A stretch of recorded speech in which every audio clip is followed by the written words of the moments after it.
This meeting to order. Welcome to meeting number 37 of the House of Commons Standing Committee on Finance. I would like to take a quick minute to introduce two of our new colleagues, MP Danielle Martin and MP Steve Lavoie. Nous sommes contents que vous nous rejoigniez ici. We're very pleased that you're with us. Here. Pursuant to Standing Order 1082, the committee commenced its study of the report of the Bank of Canada on monetary policy. I would like to welcome back our witnesses, Tiff Macklin, Governor of the Bank of Canada, and Carolyn Rogers, the Senior Deputy Governor for the Bank of Canada. You will have 5 minutes for your opening remarks, so over to you and welcome back to committee. And good afternoon to everyone on the committee. I'm very pleased to be here with the Senior Deputy Governor to discuss our monetary policy report, as well as last week's interest rate decision. Last Wednesday, the Governing Council maintained the policy rate at 2.25%, and we really had three main messages. First, Canada is being buffeted by global events and geopolitical uncertainties, but our economy is growing, and it's expected to continue to grow.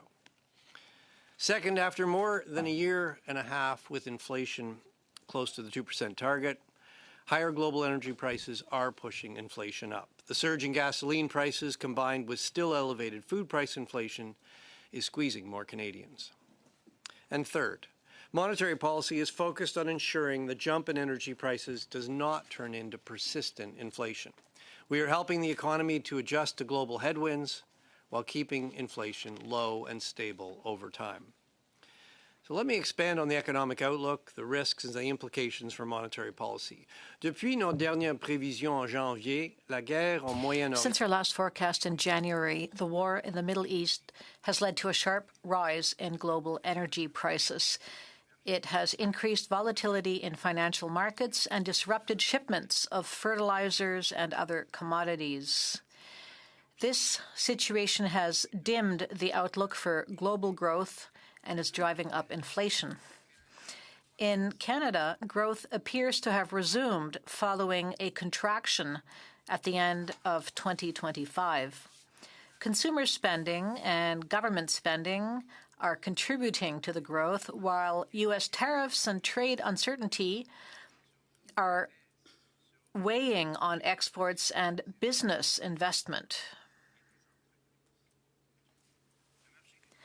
The labor market remains slack, and the unemployment rate is holding steady in the 6.5% to 7% range. This rate reflects weak hiring and a decline in the number of people looking for work. In its projection, the bank forecasts economic growth of 1.2% in 2026, 1.6% in 2027, and 1.7% in 2028.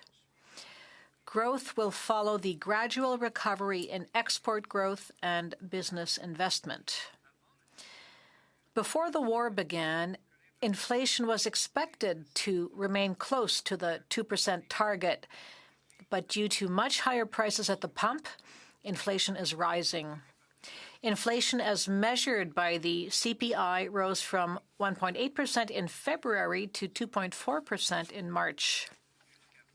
So far, there are few signs that rising oil prices have had a broader impact on the prices of other goods and services, but it's too early to tell whether such effects will materialize.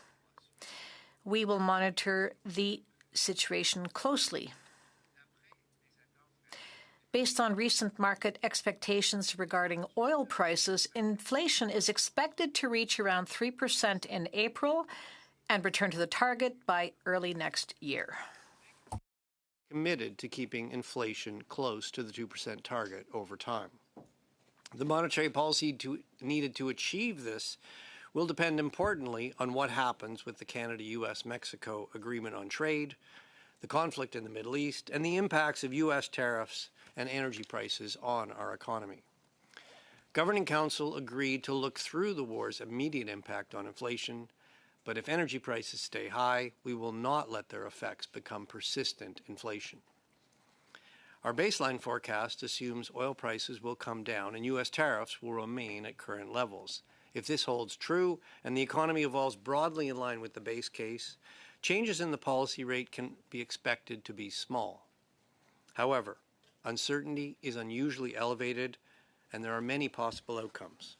Monetary policy may need to be nimble. If the United States imposes significant new trade restrictions on Canada, we may need to cut the policy rate further to support economic growth. Alternatively, if oil prices continue to increase, and particularly if they remain elevated, the risk that higher energy prices become ongoing generalized inflation increases. If this starts to happen, there may be a need for consecutive increases in the policy rate. Of course, these are not the only possible outcomes. As the outlook evolves, we stand ready to respond as needed. And with that, Chair, I'd be pleased to take the committee's questions. Great. Thank you so much, Mr. Macklin, for those opening comments.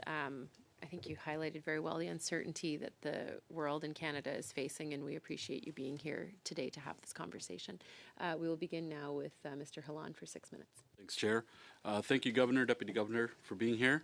Governor, last time you were here, you compared cost of living and productivity to be the same thing.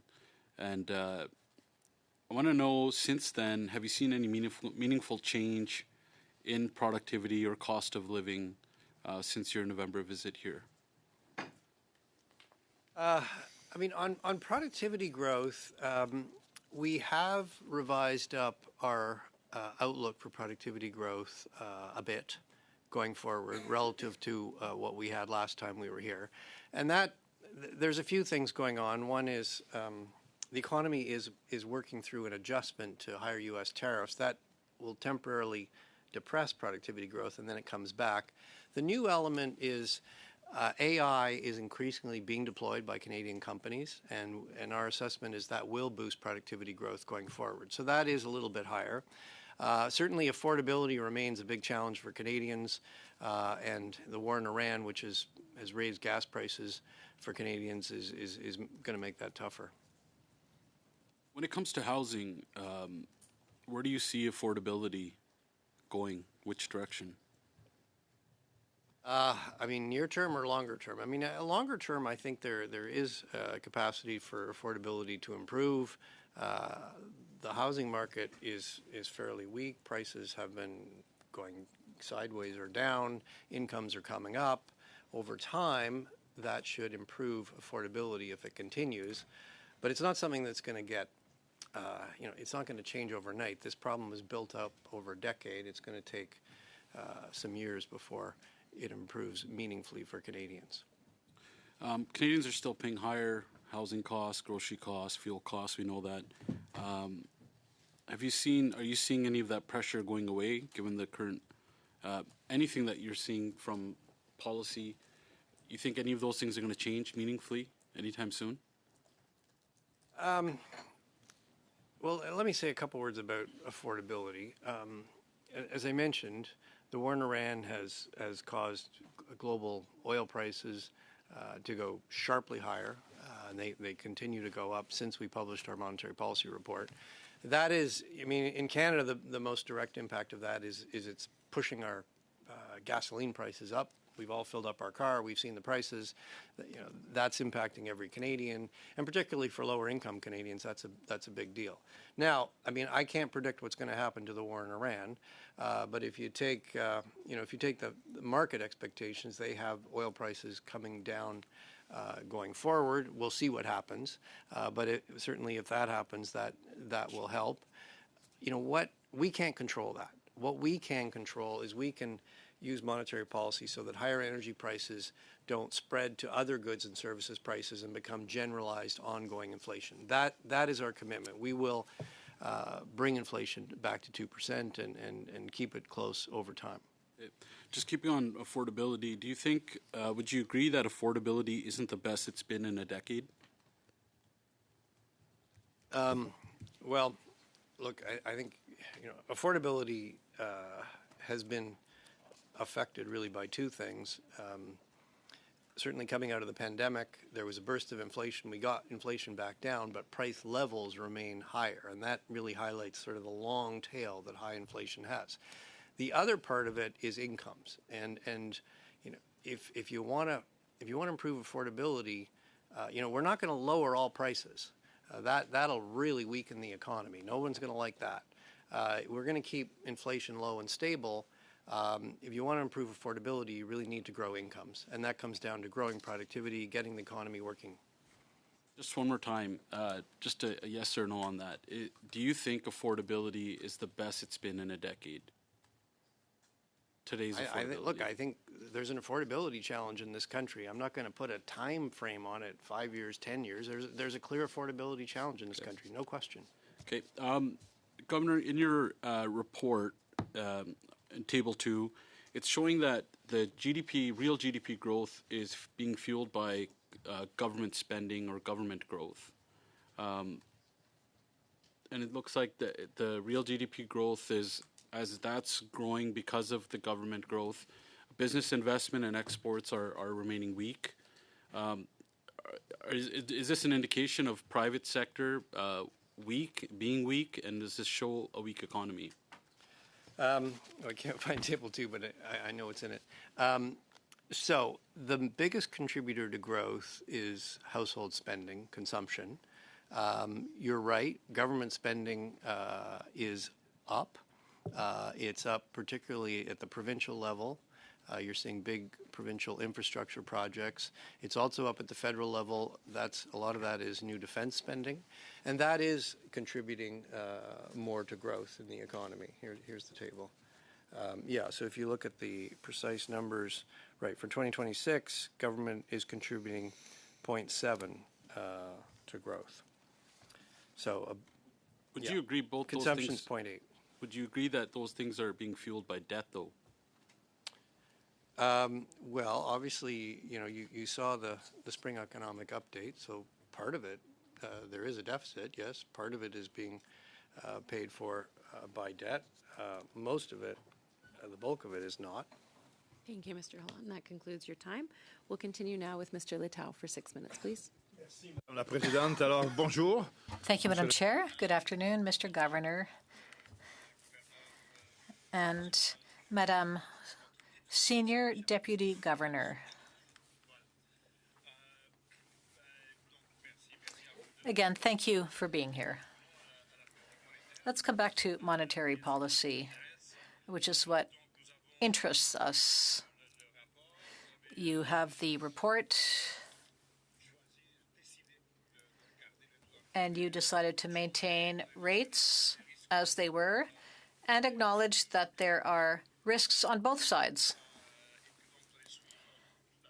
And you are going to monitor the situation closely.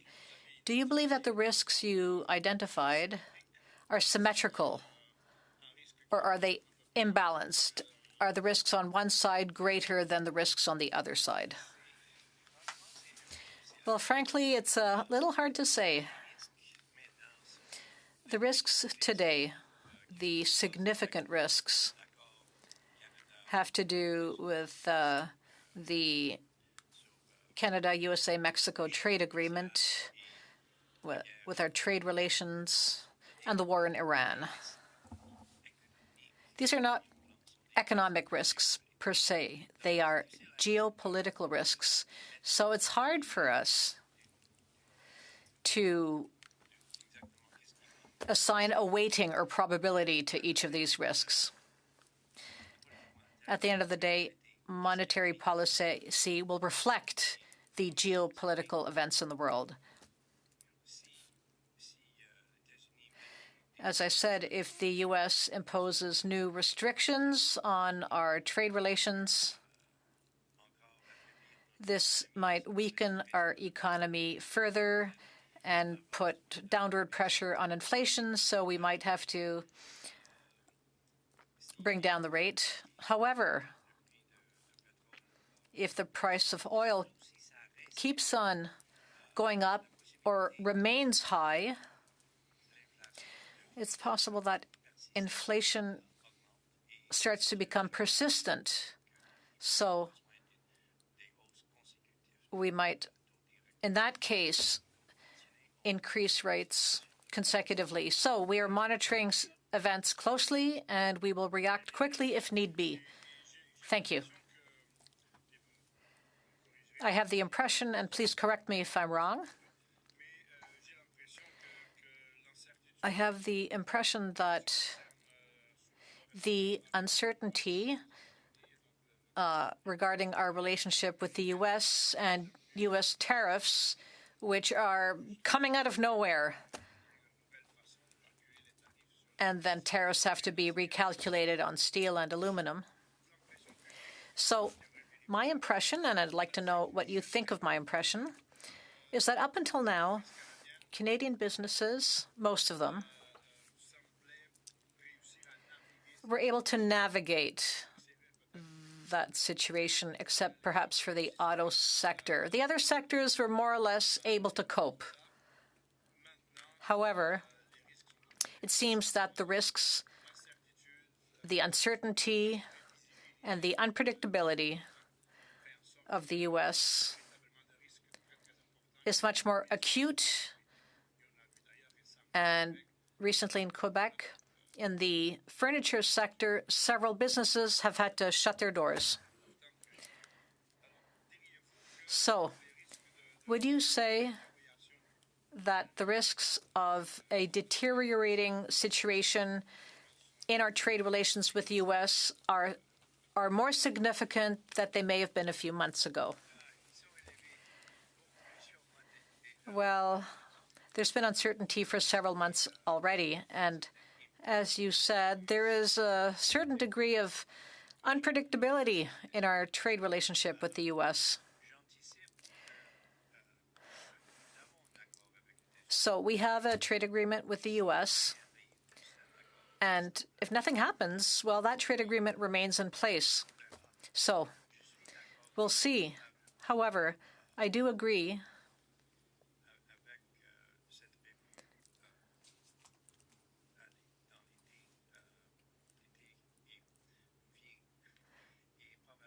that this coming summer, the U.S. will come out with new threats, and they'll be making a lot of noise. So we'll see what they will throw at us.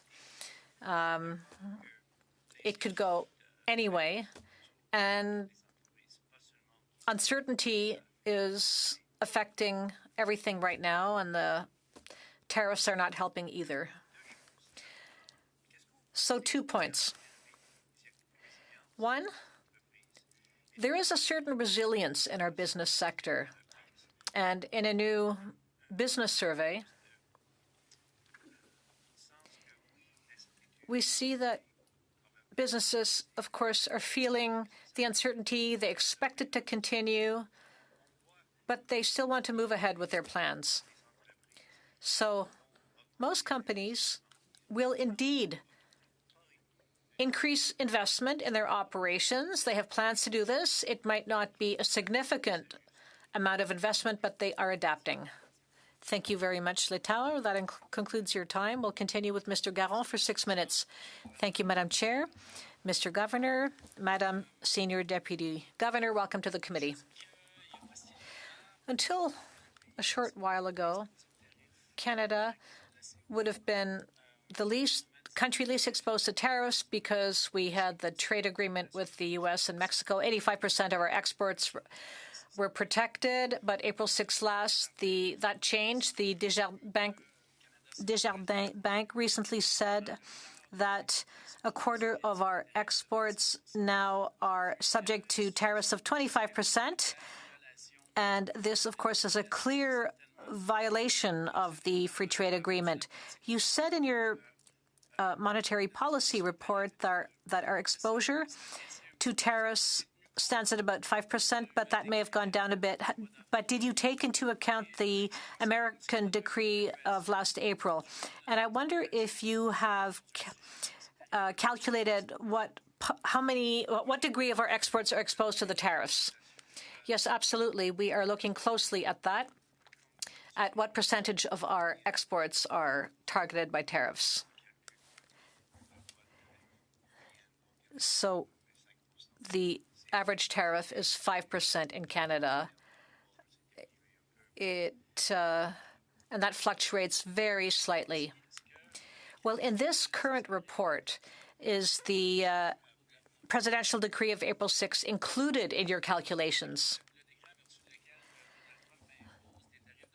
The one in which Donald Trump imposed a flat 25% tariff on aluminum and steel. Yes. Yes.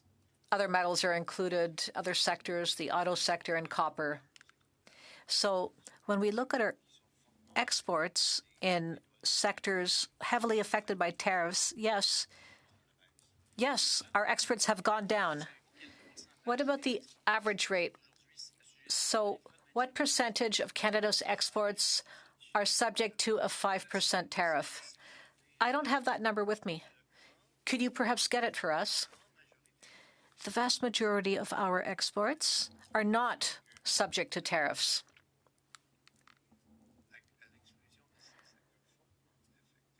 With the exception of the highly affected sectors.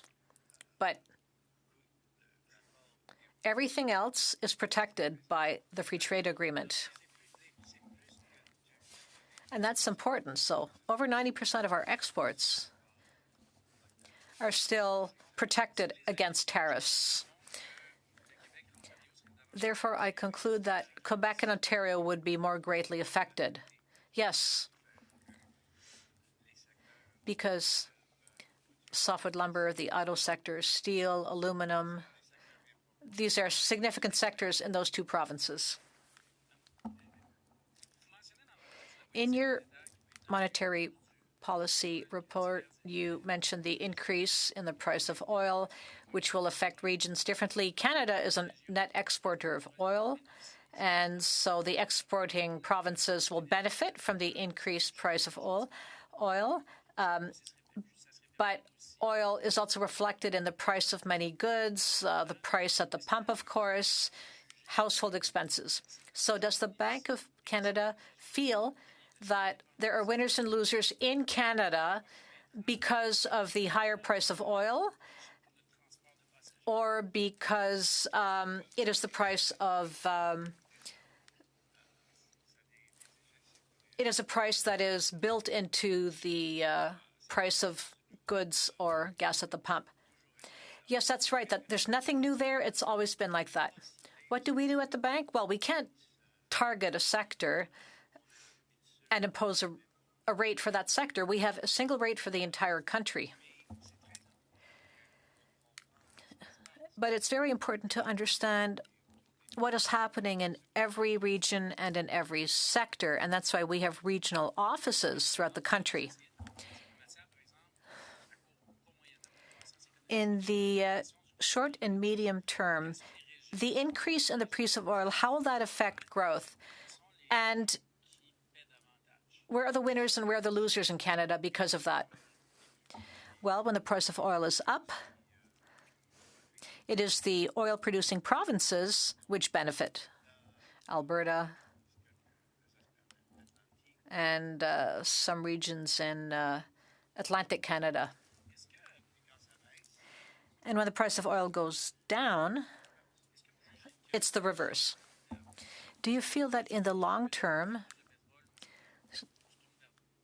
should Canada keep on producing oil or turn to other sources of energy to reduce our dependency on oil in different sectors so that the imbalance throughout the country is mitigated?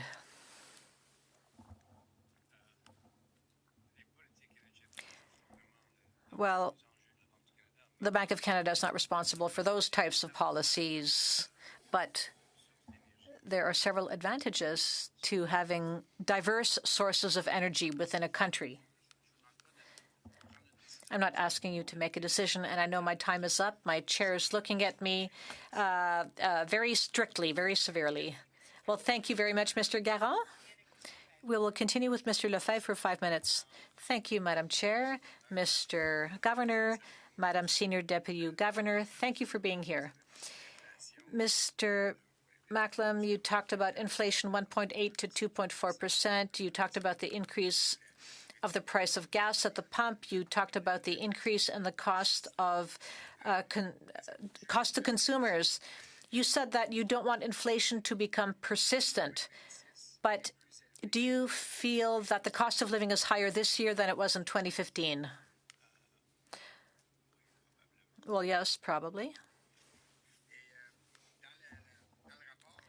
In the report, you talk about uncertainty with regard to the free trade agreement. You said if nothing happens, the agreement will stay in place. Are you saying that if there are no negotiations, the agreement will hold? It will be extended? If there are no negotiations, nothing will change. The agreement will stay in place. It does not end. It will continue until about, I believe it's until 2030. All we have this summer is a review of the accord. And you feel the U.S. is going to respect the agreement until 2030? Well, we have to work with the facts on the ground, so we'll see.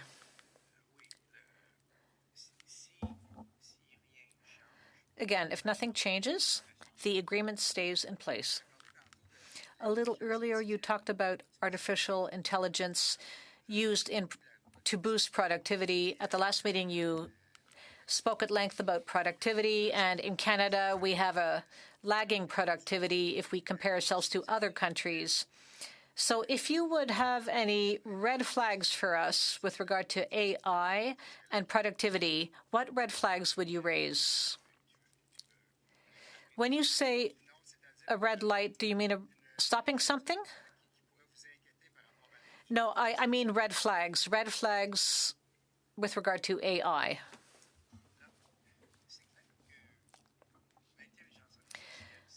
Clearly, artificial intelligence is a transformative technology, and it can have a huge impact.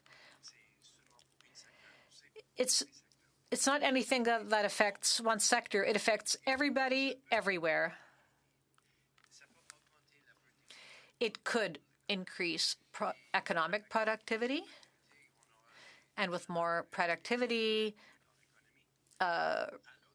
salaries go up, revenues go up. However, there will be an adjustment elsewhere.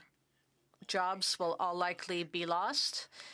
Some functions may be replaced by AI.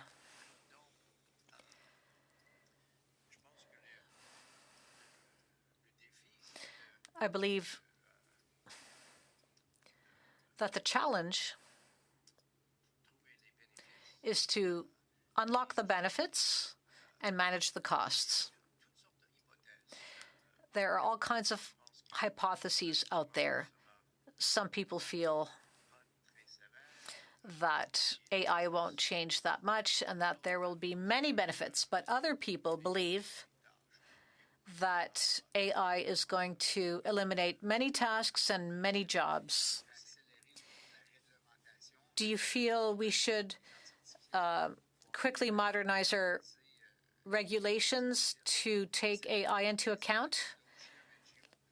Joshua Benjuo, who is one of the world's leading experts in AI, even 5 years ago, spoke of the importance of containing AI. Yes, there are risks, and there's something we hear about in the news today. It's AI used in cyber threats. AI is very good at finding weaknesses and exploiting them. And you don't have to be an expert to make these threats. You use AI, and you can make those threats.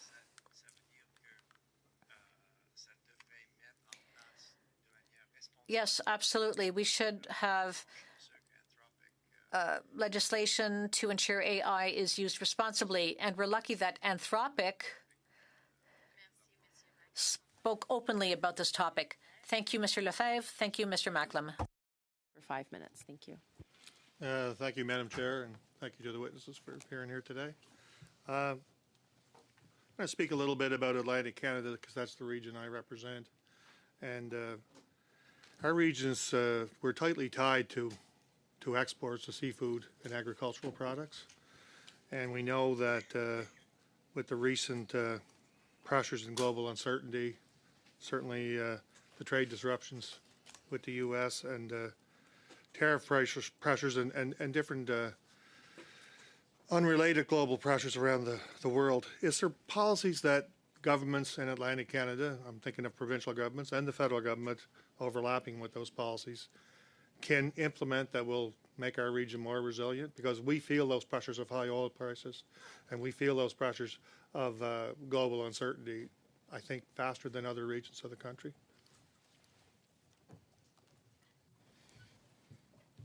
So your question is, are there specific policies? Exactly. Yeah. Well, I think the one we've already talked a little bit about is diversifying sources of revenue. So diversifying, Atlantic Canada has, as you pointed out, a fairly large export sector. So businesses in Atlantic Canada right now are looking for other markets for the same products or adjusting their products so that they can avoid some of the tariffs, that type of thing. So certainly that diversification approach would help.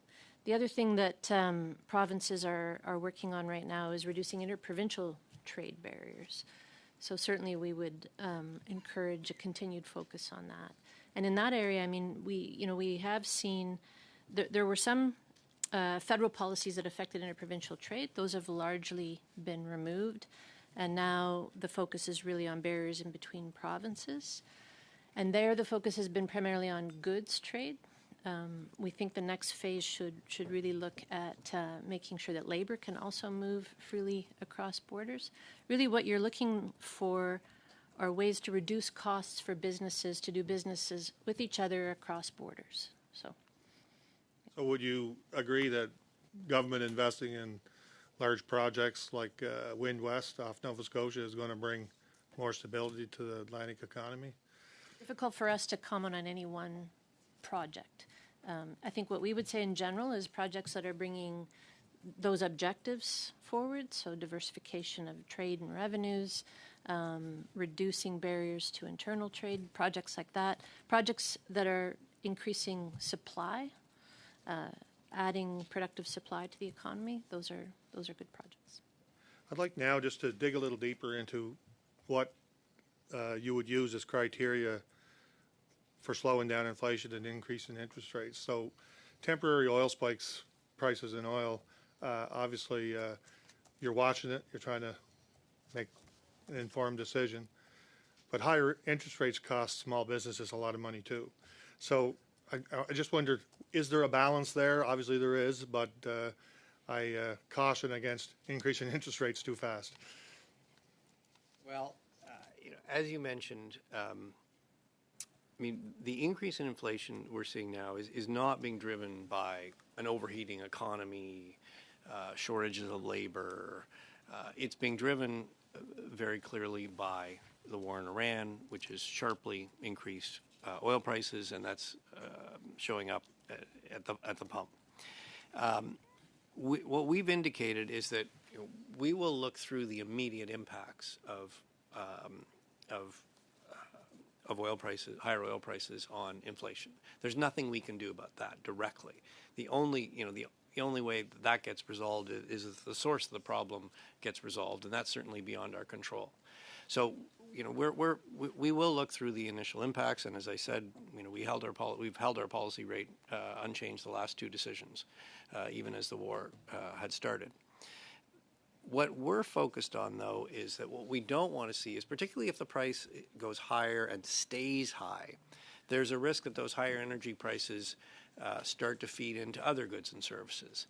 And then those feed into yet more goods and services. And pretty soon, a one-off increase in the price level starts to become ongoing increases in the price level or generalized inflation.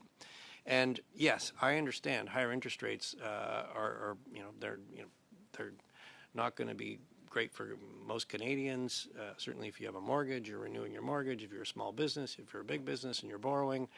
But the alternative is to let inflation get out of control, become entrenched. That hurts everybody even more. Thank you, Mr. And the interest Macklem. rates We're are gonna the have to instrument pause we it have there. to control inflation. Thank you, Mr. McDonald. On va continuer avec Monsieur Caron pour 2 minutes et demie. Merci, Madame la Présidente. Mr. Garon for 2.5 minutes. Thank you, Madam Chair. In your report, you illustrate the fact that we are saved by strong domestic demand, government spending, consumer spending, though there's less investment. There was a bit of stimulus in the last budget, but investment is low in this country. So in the short term, sure, it's good. There is growth. However, how do you see the GDP over the long term? How do we compare with other countries? And do you expect this productivity lag, this productivity investment lag in Canada might hurt the Canadian economy in the long term and ultimately our standard of living? The short answer is that investment spending is going in the right direction to increase potential. But as you said, it will take time. Investments should increase with the influx of new capital, and this will take several years. As I mentioned in my opening statement, we have revised our future estimate in that area. There are 3 things which affect that number. So demographic trends are going down. So we expect there to be fewer workers in future, and this affects growth. The economy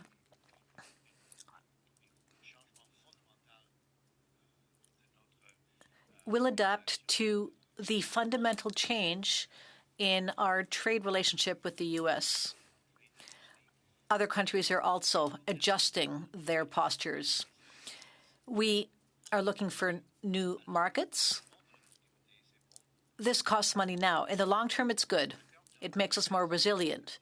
But in the short term, productivity will go down, but it will go up in the long term. Third,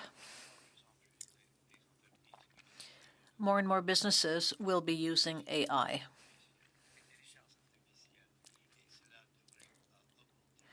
And this should bring up productivity. Thank you, Mr. Macklem. That was a very short round. For 5 minutes. Thank you, Madam Chair. Mr. Macklem, you stated in your opening that you're working to make sure that increased energy prices don't lead to persistent inflation. And so on that basis, then, would you agree that the cost of fuel does lead to inflation?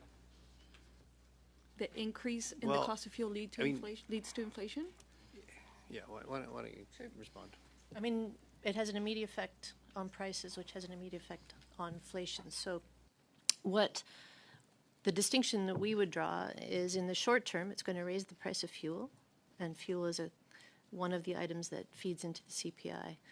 What the governor was talking about is what we are going to watch for is whether over time, if fuel stays high, that price, as we talked about earlier, fuel is an input to other products. So if that increase in fuel prices starts to feed into the price of other products, which then feeds into the price of other products and starts to feed into inflation expectations, Right.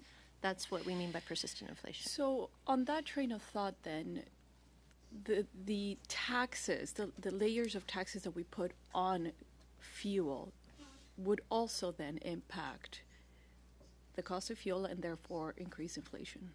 Yeah, well, we've had a number of examples recently of what a change in tax does to inflation. It has a one-time sort of step increase in the price. It doesn't affect that ongoing persistent inflation that we're describing. It changes the price once.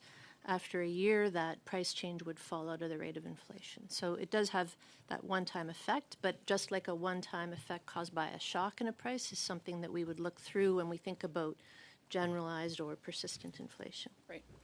And yeah, I can understand that. But of course, once the price of the cost of everything goes up, then that cost base will continue to stay up, even if inflation, the calculation of inflation is adjusted going forward, right?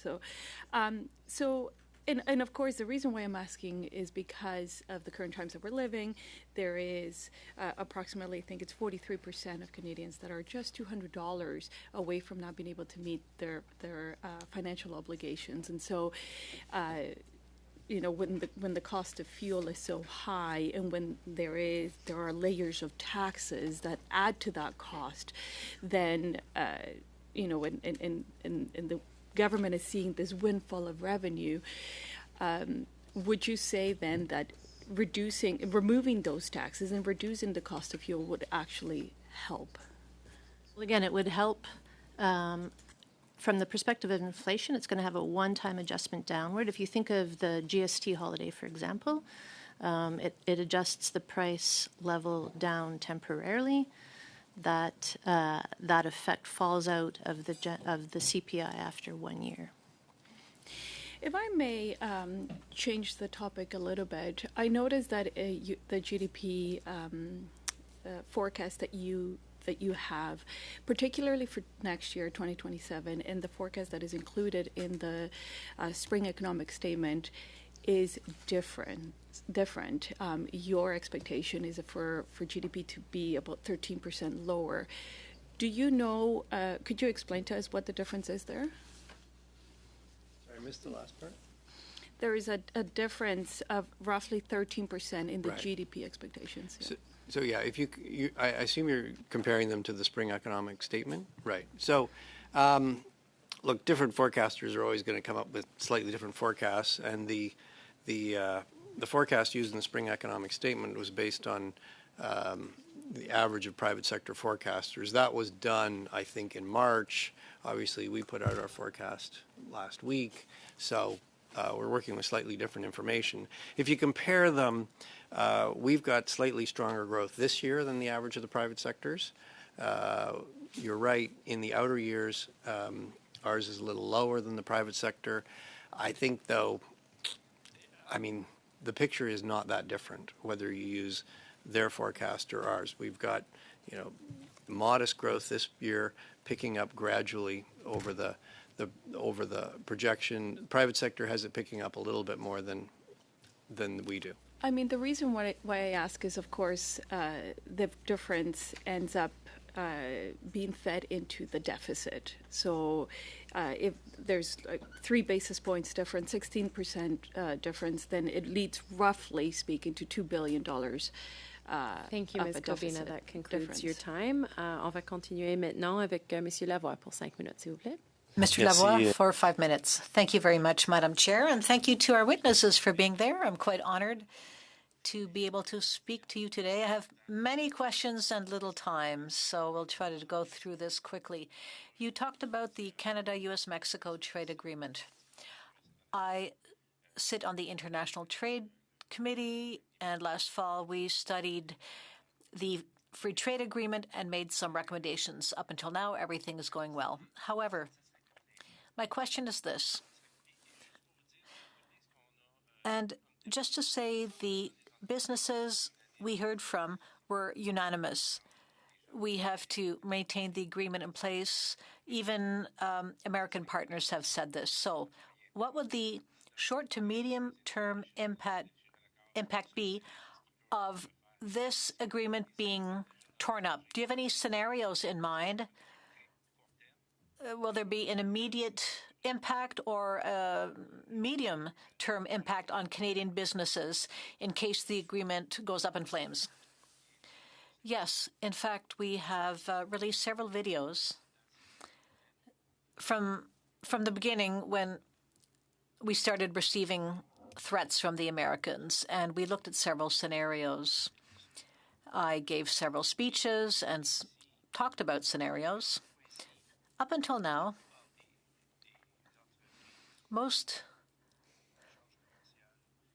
for most businesses, they still fall under the CUSMA, and they're protected, except for some significant sectors outside of that who have been hit by tariffs. If the U.S. apply a universal tariff of 10% on all Canadian goods, yes, of course, that'll have a huge effect on our economy. But and that might lead us into recession. We've published documents on that. A little earlier, I listened closely to your opening statement, which was very interesting. You talked about AI and productivity. Well, because of AI, there have been many layoffs already, and there are more in sight. And in my area, the unemployment rate stands to soar. It would be catastrophic. We're talking about tens of thousands of people who, because of AI, could lose their jobs. Sure, on the one hand, productivity might go up, but the unemployment rate might soar and might last because these people will have to retrain and new jobs might be created, but all of this will take a lot of time. So the hurt could be sharp and immediate, but then the pain will last a long time. What's your 10-year vision about with regard to this situation? Well, frankly, there are many different kinds of scenarios with regard to AI.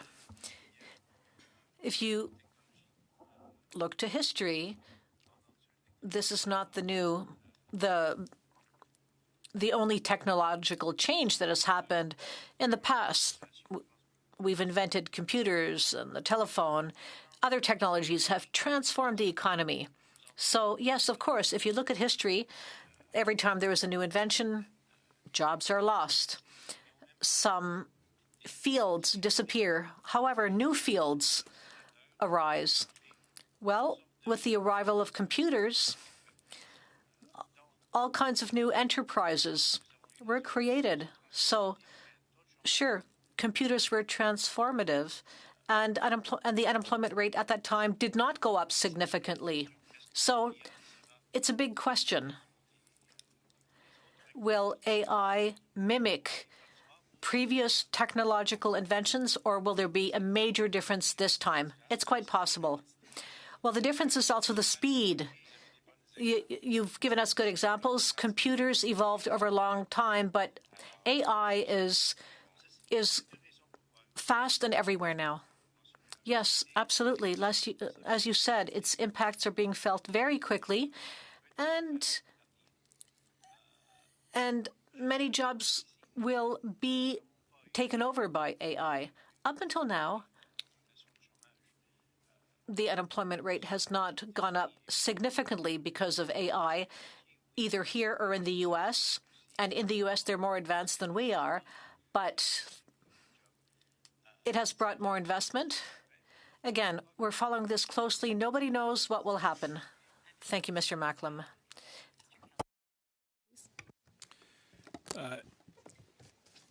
Thank you.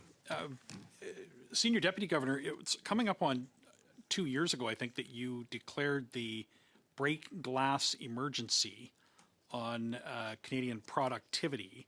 And I note in this report that fixed business investment, the projection as its contribution for GDP growth was 0.0% in 2025 and just 0.1% in 2026.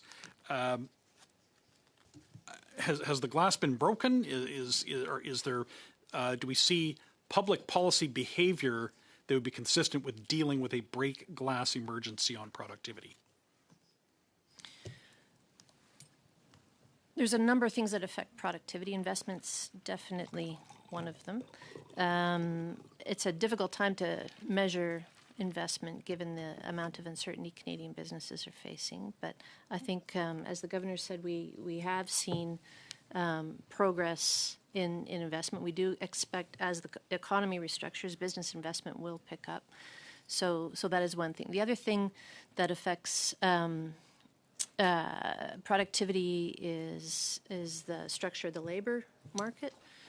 Training, we have seen investment in that. There was investments last week in improving training to better fit the types of jobs that we need as the economy restructures. And then the governor talked a little bit about the effects of AI on the third element, which is TFP, which is how labor and capital investment work Is there any together. evidence that there is a significant uptick, especially in comparison to other investment jurisdictions in intellectual property? You gave the numbers, so I Okay, think well, you've I was answered taking your it from your question. report on the total is 0.0, but I'm asking on intellectual property, for example, just if I'm asking You're you asking if you... specifically on intellectual property? Yeah, is that within, the 0.0 number, I'm sure is for all of business activity, but do you have a breakdown? Are we doing better Not on off the top of intellectual my head, property? I don't. Okay. The governor at his November meeting here said that the productivity crisis and the affordability crisis are one and the same. That Canadians cannot afford, increasingly, Canadians are struggling to afford housing, food, fuel, and the only thing that is going to bring us out of this is a significant increase in productivity, which will lead to greater wages. Do you agree with your November, with what you said in November? Do you have anything further to add to that? I agree with what I said in November. Yes. Good. Really the point I was trying to make then is that when you look at affordability, yes, you need to look at prices, costs of things, but you also need to look at revenue. And our affordability crisis really reflects two elements.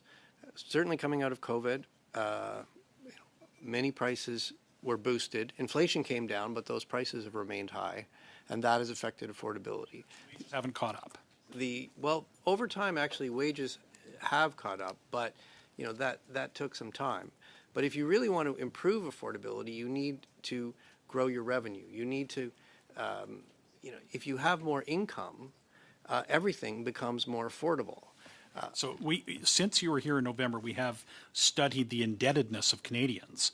And I note in the also in your report, the two main drivers of GDP growth right now are consumption and government, both of those baskets, I guess, are fueled though by debt. Consumers, we are told, are increasingly in debt. They are going deeper in debt, and they are struggling because their incomes are not keeping up with their ability to service debt. Are you concerned about the indebtedness of Canadians as well as the indebtedness of government? Well, I am concerned about the indebtedness of Canadians, but when you talk about Canadians, there is many different experiences, and that is true. Certainly some Canadians have got more in debt, but actually if you look on average, Canadian household debt levels have been relatively stable now for a number of years, even down. They were rising for many years. We highlighted this as a vulnerability, and they went down during COVID, and they've not been trending up. In fact, if anything, they've been trending down. There's some different ways to measure it. I won't get into the technicalities, but overall, Canadian households have not been getting more in debt, and the savings rate Thank you, Mr. is Kelly. higher than it was before We will COVID. continue now with Dr. Martin for 5 minutes, please. Merci bien. Merci, Madame la Présidente, et merci. Thank you, Madam Chair. And thank you to you for your report, which is interesting and well written. First relates to this ongoing conversation we're having about affordability being sort of inversely related to prices and directly correlated to wages, and that these things are inextricably intertwined. And you've said, and I think we all know, that the best way to ensure that wages grow is to grow our productivity, which is obviously a major policy focus of this government and the kinds of infrastructure investments and attempts to attract capital investment to grow productivity in the country. That is the underlying assumption in that approach. What are the major policy levers, either in your control or in the control of government, to ensure that productivity growth leads to wage growth?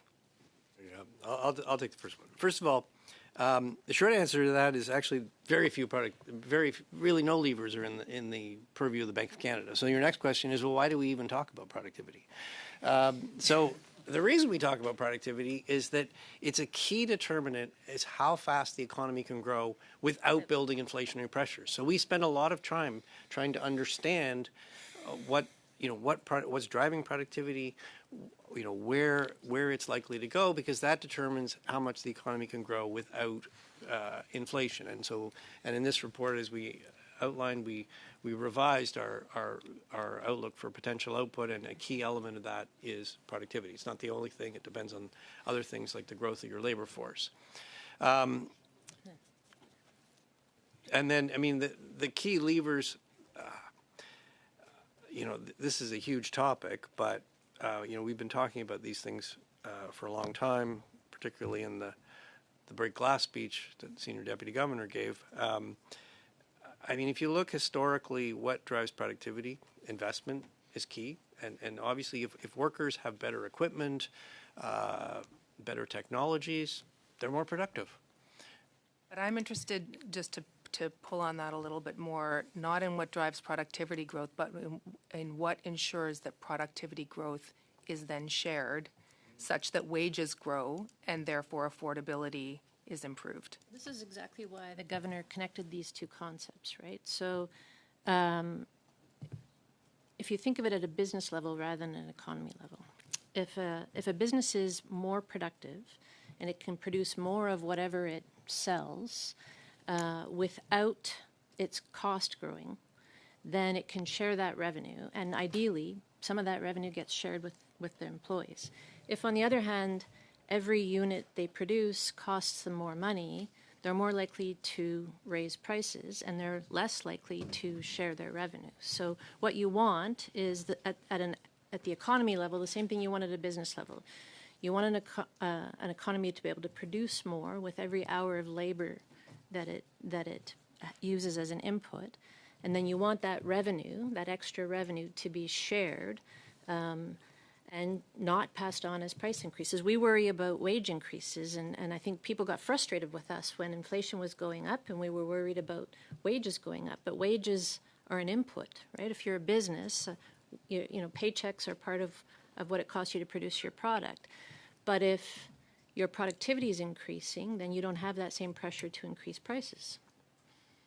Thank you. And just coming back, in my writing, as I'm sure in everyone's writing, the cost of food is a major concern.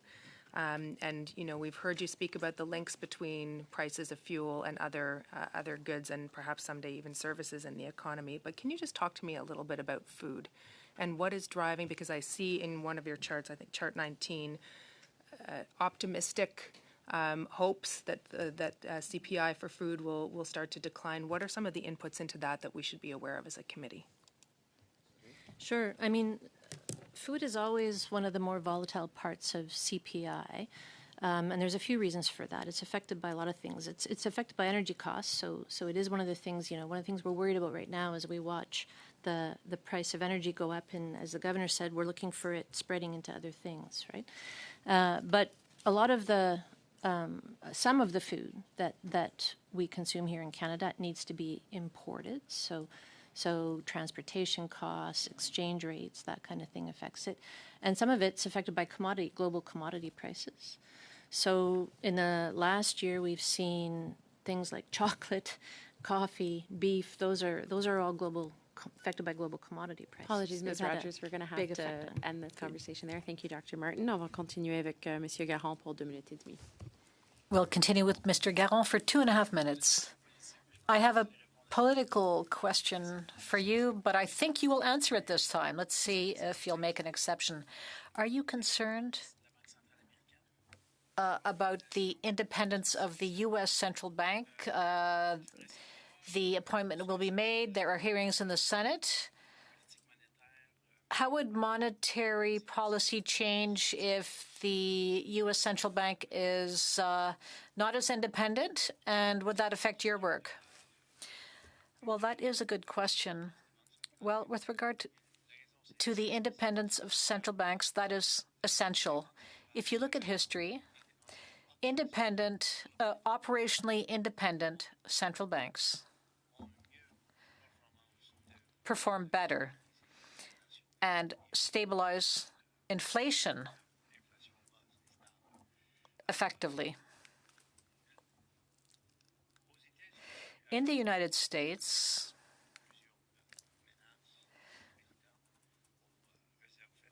the U.S. president has repeatedly threatened the chair of the U.S. Federal Reserve and Chairman Jerome Powell. Up until now, he has based his decisions on facts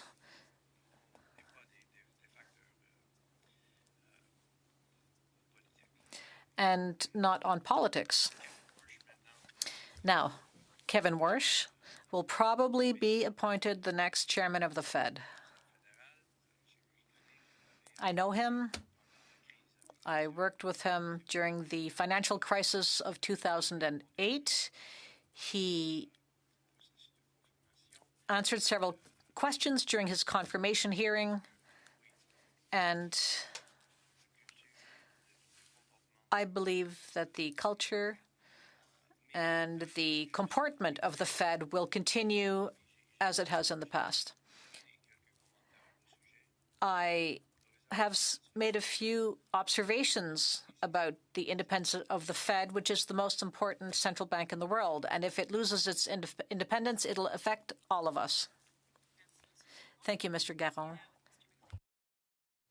Well, thank you, Governor, Deputy Governor. Welcome, first of all. I'm going to ask some questions about the balance sheet and its effect on our monetary policy here going forward, if I can. This year, your accumulated deficiency is about $8.5 billion, down from about 8.7, but your actual operating loss is still negative. You're still losing money as a corporate entity. So this is going to continue. And this is an accumulation since COVID, since the quantitative easing, where you're buying low and, or I guess, buying at low interest rates and having to sell at high interest rates, which means you're losing money on every sale.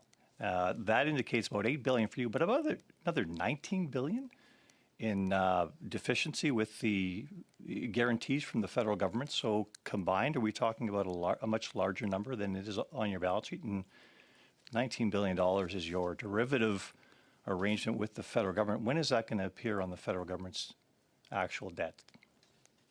Okay, so several questions in there. I'll start just with a correction. We're actually in a positive net income situation now. Well, net income, but that's because you're remarking two of your accounts to market, both your No. BIS. No, this is just a straight revenue cost. We're back into, in Q3 of last year, we were into. Okay, net. I'm only So- reading your so that's financial statements. First question. Yeah. The third question was, the second question was about the indemnity. So that is basically a market instrument that adjusts according to the value of the investments on the balance sheet. It doesn't turn into a loss unless we actually sell those investments. So it's mark to market quarterly when we publish our financial statements. And then your third question, our financial statements roll up into the government's every year. So you've reduced your balance sheet significantly since that point in time, and you're saying your deficiency, the amount that the government has guaranteed you, you're not recognizing yet for some reason.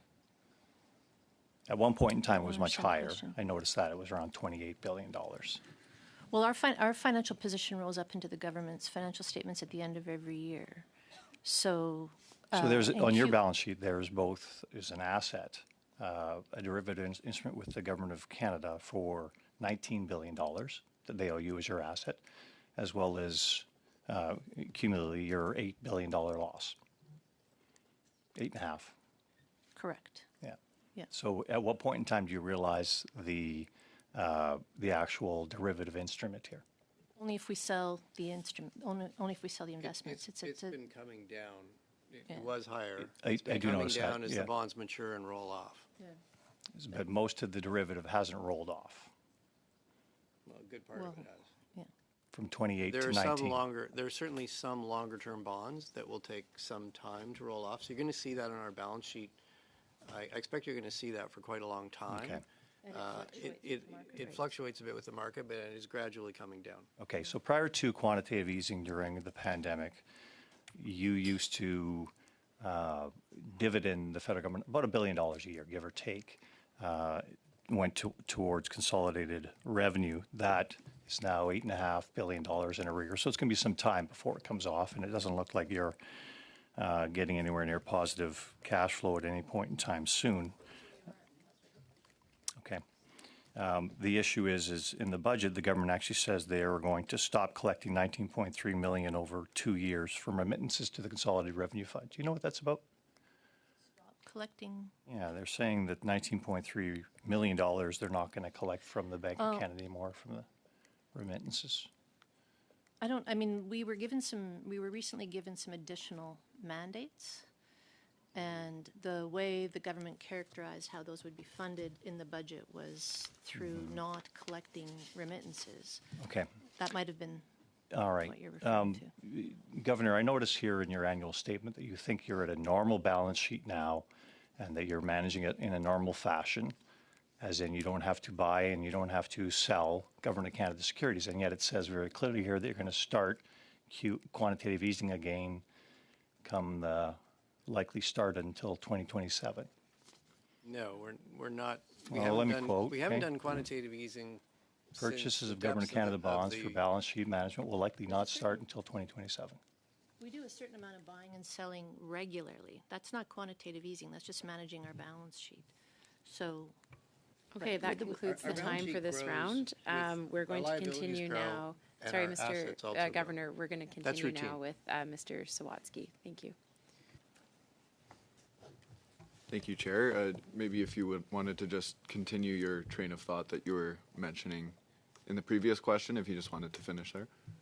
Oh, thank you. I mean, I was just going to say, yes, big picture, look, during COVID, the economy was down 15%. We had record levels of unemployment. We were in deflation. It was a very dire situation. We used a policy we have never used before, an emergency policy, quantitative easing. And together with other policies, the economy recovered. Did it all work perfectly? No, it didn't. But it did get us out of a very deep hole. We were one of the first countries to end quantitative easing. We haven't done quantitative easing in 3 or 4 years now.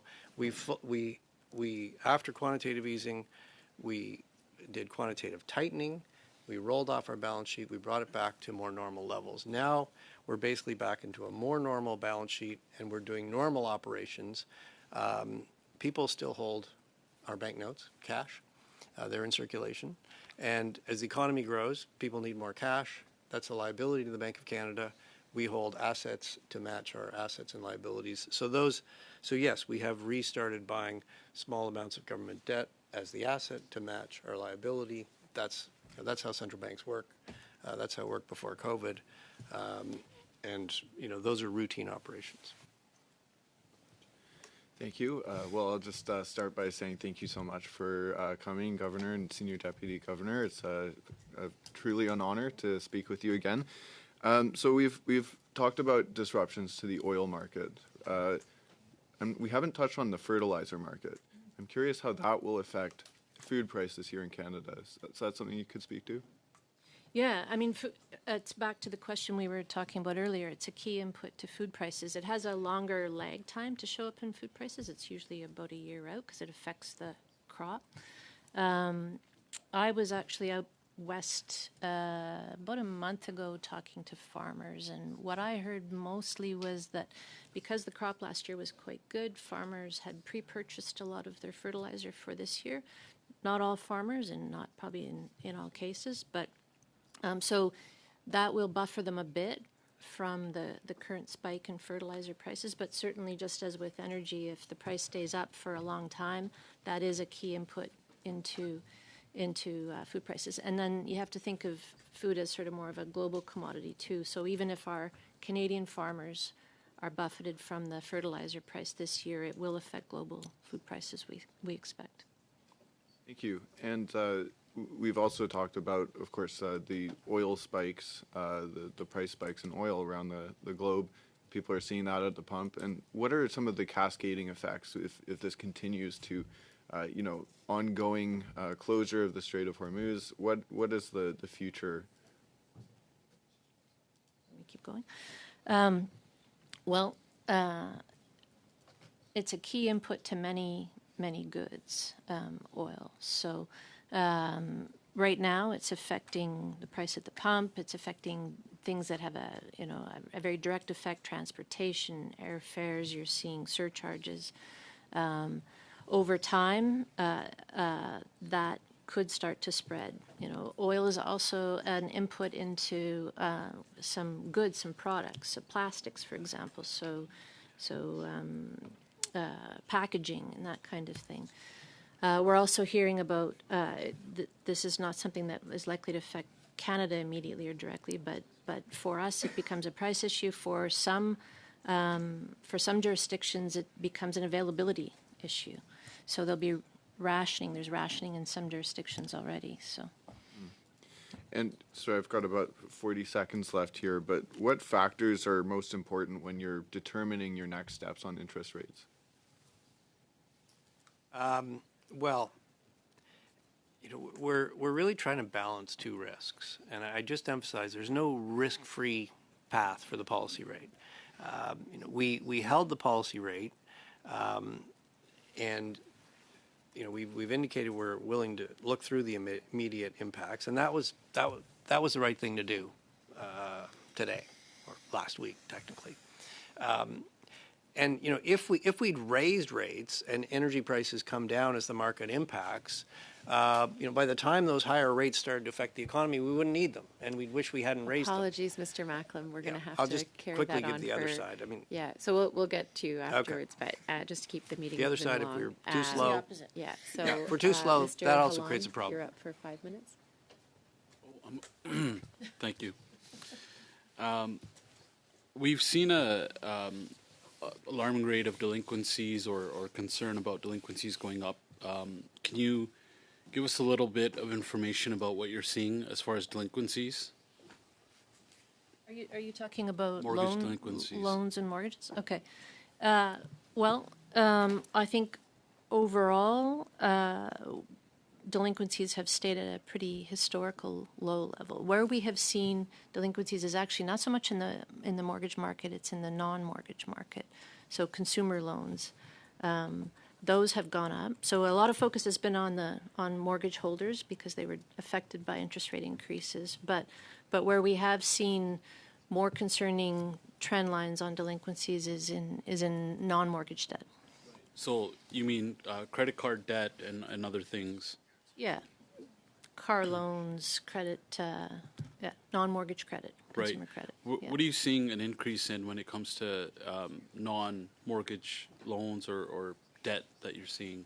We did as one of my colleagues had mentioned, we did a study in here about household debt, which is the highest in all of G7 countries right now. And there was a lot of concern about a lot more people now putting more necessities on credit cards like food and clothing and just the basics. Are you seeing an uptick in the kind of debt people are accumulating, like what the actual products are that they're buying? I don't have that kind of data with me today, but what I would say is, and the governor mentioned this earlier, you always have to look at the different segments of the economy. So in total, household debt has improved, but there are segments of the economy that certainly I think are feeling more pressure through more pressure as a result of the affordability challenges, and more likely to be putting necessities on credit.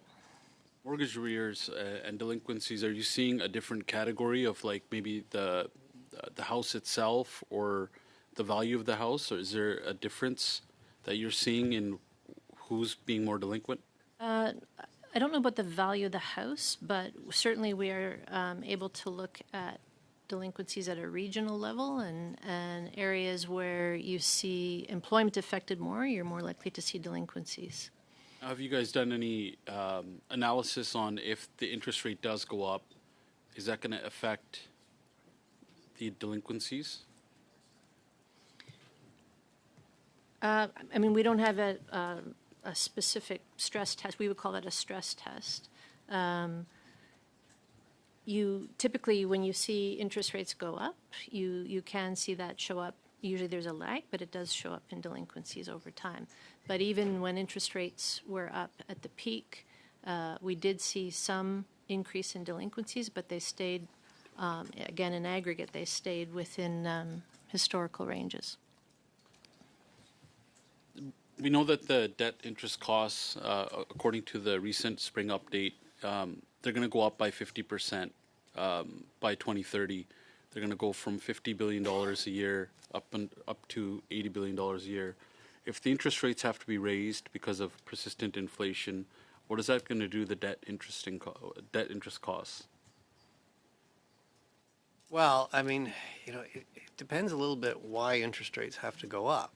If the economy is stronger and there's more revenue and people are spending more and that's building inflationary pressures, that the government's been getting more revenue. There'll be higher. They'll also have higher interest rate costs. I think the more worrisome scenario is if you get a scenario where the economy is weaker but inflation is stronger. Then yes, it's tougher on Canadians. It's tougher on governments. That's going to take over. Just if I can finish out the segment here, when you say that the savings rates are higher, how is that distributed? Because what we were told by both of the credit rating agencies in Canada for consumer debt is that the number of people. The number of debtors is not rising, but the amount of indebtedness is among existing borrowers. The people that are in debt are getting deeper in debt. So across the income spectrum, how is it a case of the very wealthiest that are able to save and everybody else is going deeper into debt? Unfortunately, that's time for this round, so we'll have to conclude there, but we'll move on to Mr. Turnbull for 5 minutes. All right, thanks. It's great to have you both back again. It's always great to have you because I always find the conversation so, just productive and, thorough, and it's just great to have both of you here. Governor, you said there's little evidence that higher oil prices have fed through to other goods and services. More broadly, you said that today. I'm quoting from a CBC article, but you also said that today. I'm just wondering what signs should we be looking for as to whether that spike in oil prices is taking broader hold, and whether you can kind of enlighten us on what we should be looking for as signs and indicators of that. So first point is it's early days, and we actually wouldn't expect to see much broadening this early into the oil price shock. The sort of things we look at. So we have measures of core inflation that take out volatile components. So the two we've been focusing on, the median and the trim mean. Those take, when there's a big change in oil prices or gasoline prices, they get pulled out. So if you saw core inflation start to go up, even when it's pulling out the direct effects of higher oil prices, that would be a sign of spreading. So that would be one thing we'd look at. Another thing we look at is we can actually look at the sort of distribution of price changes. So in the monetary policy report somewhere in there, there's a chart of the percentage of components of the CPI that are rising faster than 3%. And what it shows, recently that's actually been coming down. It's a little bit higher than historically, largely because food price inflation is high and there's a lot of food components in the CPI, but it has been coming down. If you started to see that going up, what that's suggesting is not only are oil prices going up, but a lot of other prices are going up too. So that'd be another kind of thing we would look at. Another thing we look at closely is expectations about future inflation. If people start right now, yes, obviously people have filled up their gas tank, they've gone to the grocery store, they know that inflation is gone up recently, so their perceptions of inflation, their short-term inflation expectations have gone up, but they remain confident that inflation will come back down. If we started to see some erosion of that confidence and that those longer-term expectations were going up, that would be a real sign of worry, that people are starting to, inflation's getting entrenched, people are starting to believe that it's going to stay. So those are, there's no single thing that we focus on. We look at a range of indicators, but if we start to see it spreading, if we start to see the persistence going up, yes, I think we will be starting to think about the need to raise interest rates.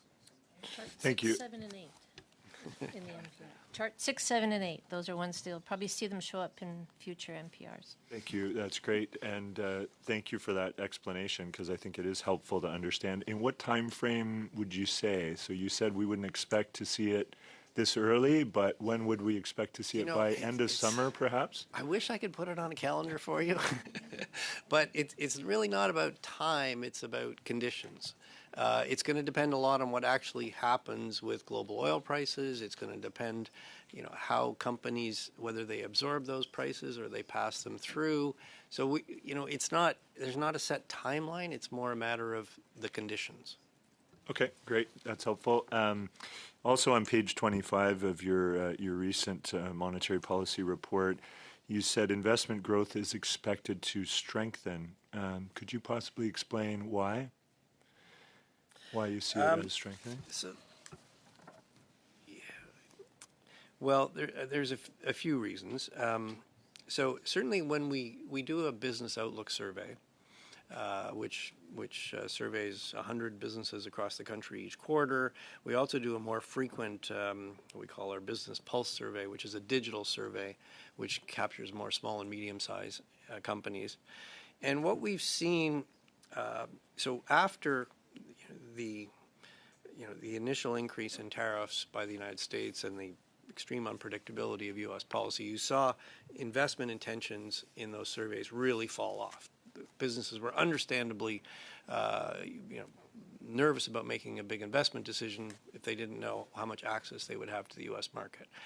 More recently, I wouldn't say the uncertainty's gone down a lot, but perhaps businesses are getting used to it. And I think businesses are sort of recognizing that, look, our relationship with the United States is fundamentally changed. Let's hope we get a new agreement. Let's hope it's better than where we are now. But we're not going back to where we were before. And so they've got to get on with business. And you see that in their investment intentions. They're starting to realize, okay, we got to get on with business. We got to invest. If we don't invest, we're out of business. Thank you, Mr. Macklem. We're going to continue now with Monsieur Garon pour 2 minutes et demie. Merci, Madame la Présidente. Thank you, Madam Chair. Please correct me if I'm wrong, but generally speaking, for Canada's manufacturing sector, we have a lower exchange rate when we export. That's a good thing for us when we export. On page 19 of your report, you refer to prices, the increase in prices of our natural resources. We've increased our exports of oil. So I'd like to know, in a context of uncertainty, many people want to buy gold.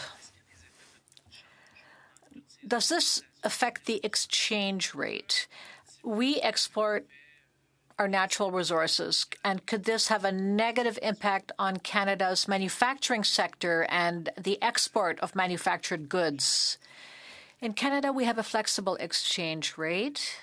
This is a very important aspect of our monetary policy framework. If we did not have a flexible exchange rate, we couldn't have the same monetary policy as in the States. So our exchange rate fluctuates freely in the market. Well, I only have a minute left, so my question is this. When you export a lot of natural resources, this increases the value of the Canadian dollar. Does that affect our exports? Yes, it affects our exports, but also on our imports. With a low dollar, exports are higher and imports are more expensive. Again, we're facing a context of uncertainty. So is it even more important to increase our productivity? Does this add additional challenges for the long-term productivity of our manufacturing sector?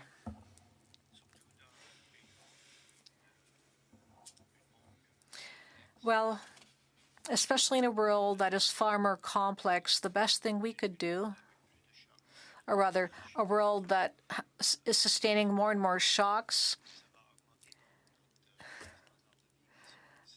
we need to increase productivity, to increase our standard of living, and to increase our resilience, which will help us improve those absorb those shocks.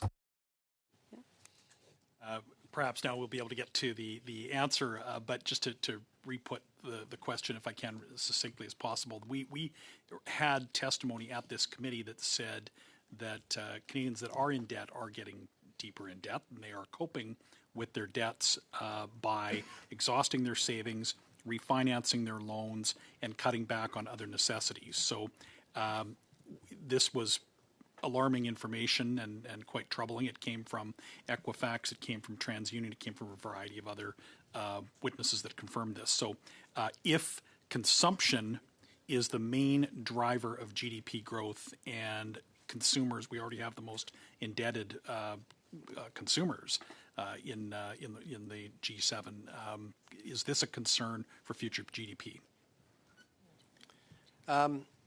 Well, look, Canada's had a high level of household indebtedness for a number of years now, and that is a vulnerability for the economy. And certainly, if interest rates go up, it means the economy is more, consumption is more sensitive to increases in interest rates.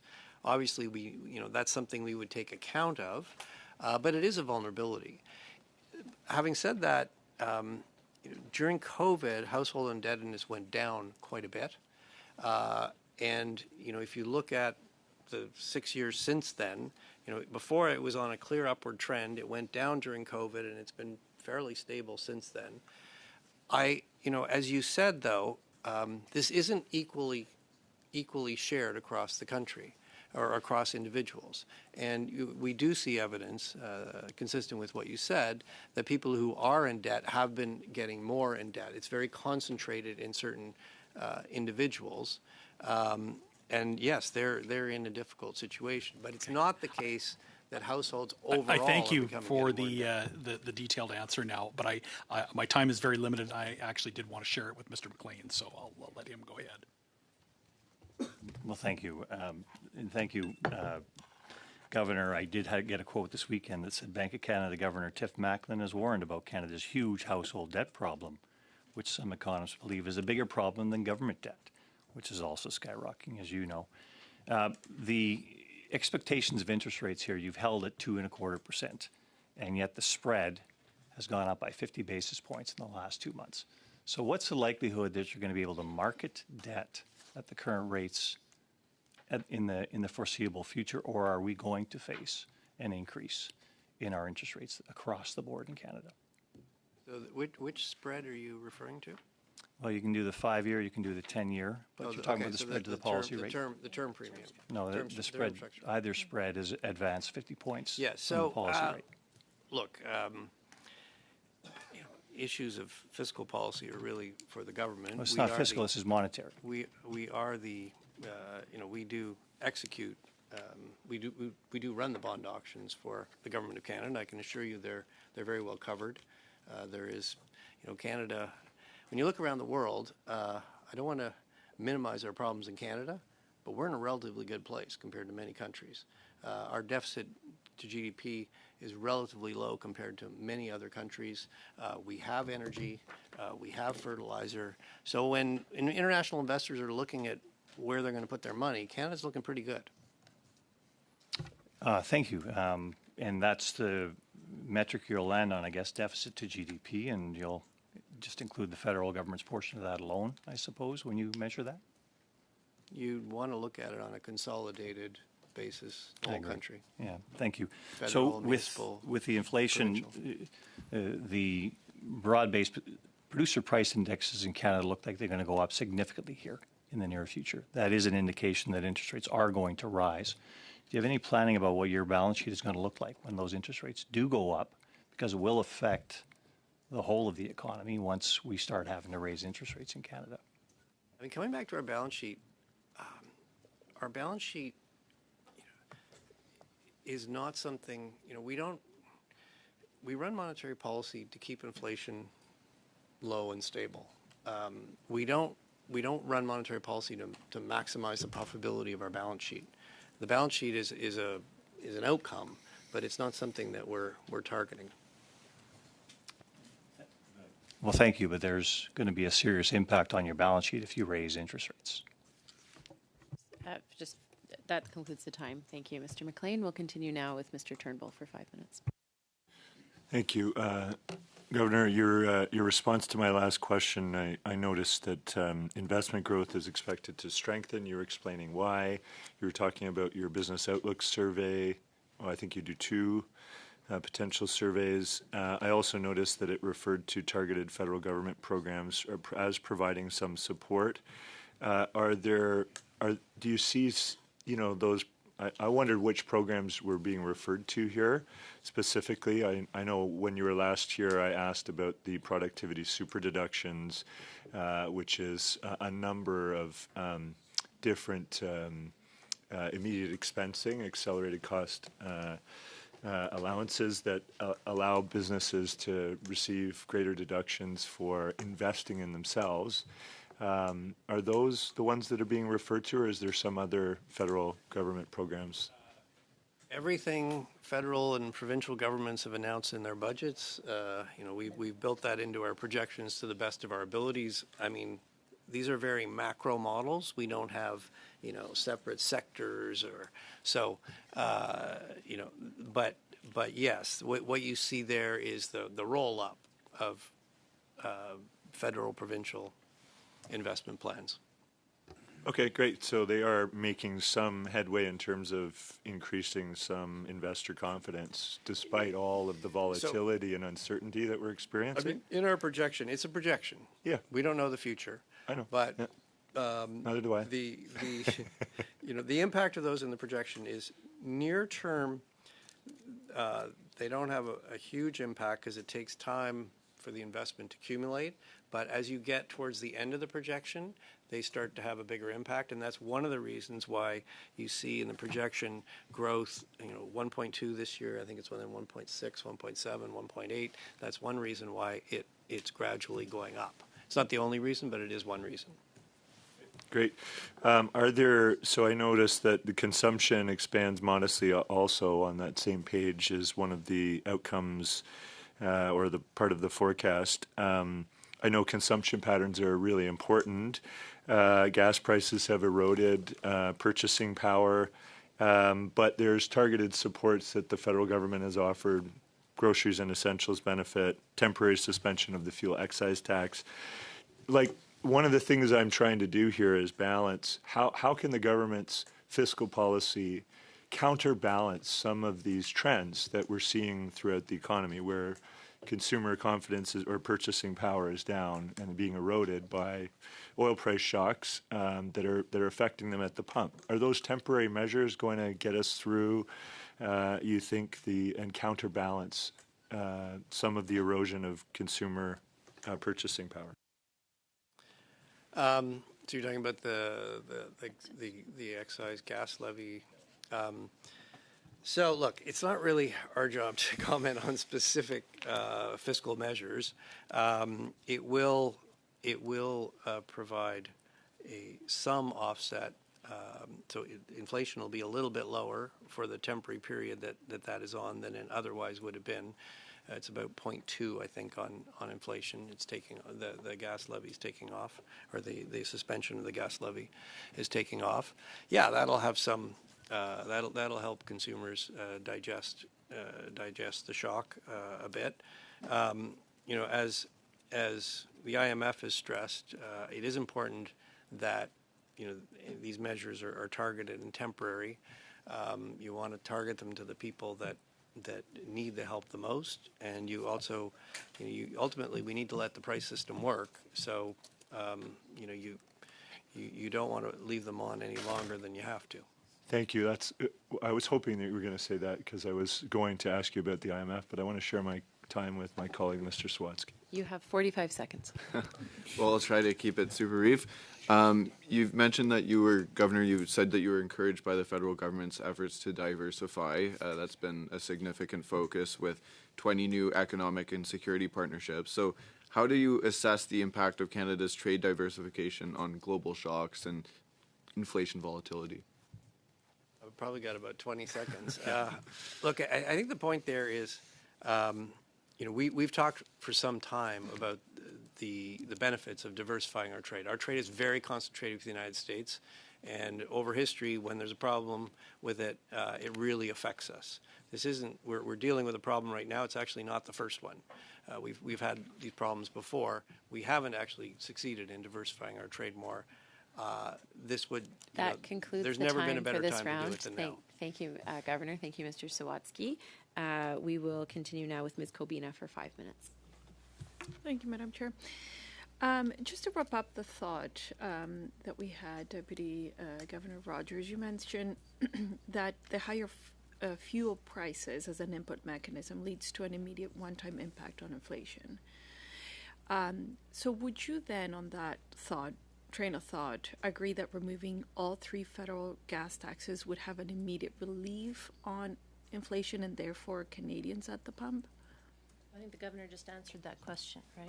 We talked about the measure the government recently announced on the excise tax. Our estimate is it'll take about 0.2% off inflation for the time that it's in place.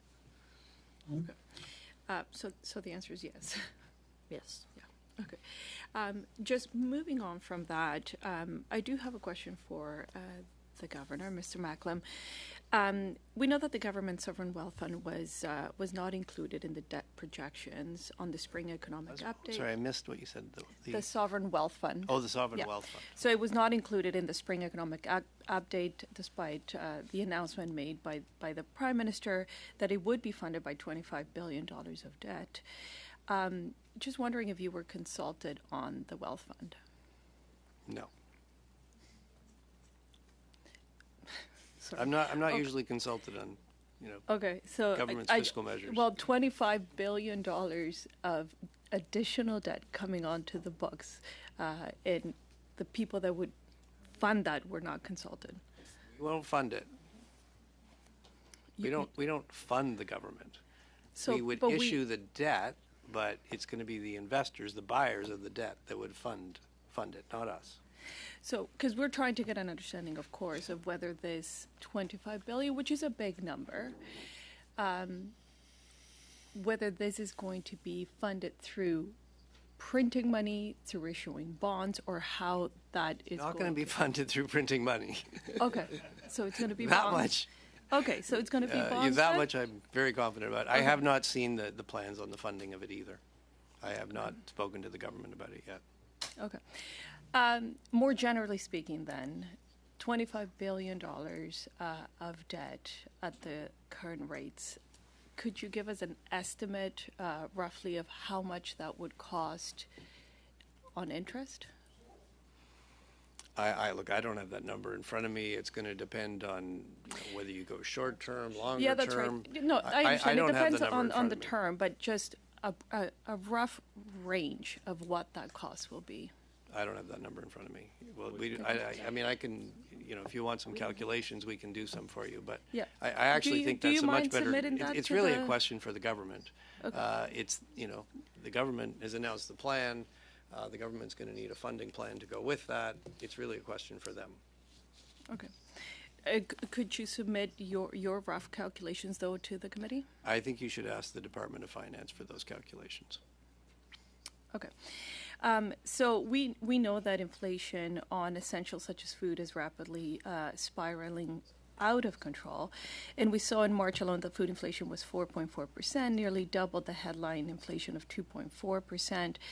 And since 2026, grocery prices have increased 22%. I now hear all the time from people from all backgrounds in my writing that they dread taking a trip to the grocery store. How does the cost of food factor into your decision to increase or maintain interest rates? Well, first of all, I just want to underline the challenge of food price inflation. And food prices went up a lot in 22-23. Food price inflation actually did come back down, but the prices didn't come down. When you go to the store, you pay prices. And that's what people are feeling. And in the last number of months, you've seen a resurgence of food inflation. It's been running around 4% now for a number of months. As Senior Deputy Governor mentioned, we had been hopeful that a number of the global factors that had been boosting it were starting to fade, and you would see it come back down. However, now with the war in Iran, there's a new set. I mean, you've got higher energy prices, you're potentially higher fertilizer prices. So it's difficult to say with confidence that food price inflation is going to come down quickly. And that is affecting every Canadian. Most of these factors, the war in Iran, higher global fertilizer prices, I mean, these are not things we can control. The only thing we can do is we can make sure if some, food prices are higher, some other prices have to be going up less so that overall inflation is 2%. So the whole basket of people's goods isn't all going up faster. But yes, I understand. Thank you, Mr. Macklem. We're going to have to and conclude particularly it for there. lower income Canadians, where We're going food's to a big part of their continue basket. now with Mr. Letao. Thank you. Actually, I don't have any questions. I just briefly, because then I will share my time with the chair, I briefly wanted to thank you and to note that the bank has appointed 2 new deputy governors, which I think will make a difference. Et en plus, ce sont 2 francophones. Alors, And they are 2 francophones, so congratulations to the bank.